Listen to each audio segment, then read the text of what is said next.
गुंड गजा मारणेला आता कोर्टात हजर करण्यात आलेला आहे। थोड्याच वेळात पुणे जिल्हा कोर्टामध्ये त्याबद्दलची सुनावणी होणार आहे। गजा मारणे आणि टोळीवर पोलिसांकडून मकोका दाखल करण्यात आलेला आहे। तरुणाला मारहाण केल्याप्रकरणी त्याला अटक करण्यात आली होती। आताची सगळ्यात महत्त्वाची बातमी आपण बघतोय। गुंड गजा मारणेला आता कोर्टात हजर करण्यात आलेला आहे। तरुणाला मारहाण केल्याप्रकरणी त्याला अटक करण्यात आली होती आणि त्यानंतर गजा मारणे आणि आरोपी टोळीवर पोलिसांकडून मकोका दाखल करण्यात आला होता आणि थोड्याच वेळात आता पुणे जिल्हा कोर्टात सुनावणी होणार आहे। गुंड गजा मारणेला आता कोर्टात हजर करण्यात आलेला आहे। थोड्याच वेळात पुणे जिल्हा कोर्टामध्ये त्याबद्दलची सुनावणी होणार आहे। गजा मारणे आणि टोळीवर पोलिसांकडून मकोका दाखल करण्यात आलेला आहे। तरुणाला मारहाण केल्याप्रकरणी त्याला अटक करण्यात आली होती।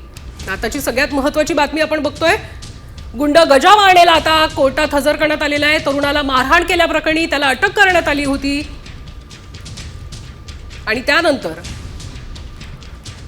गजा मारणे आणि आरोपी टोळीवर पोलिसांकडून मकोका दाखल करण्यात आला होता आणि थोड्याच वेळात आता पुणे जिल्हा कोर्टात सुनावणी होणार आहे।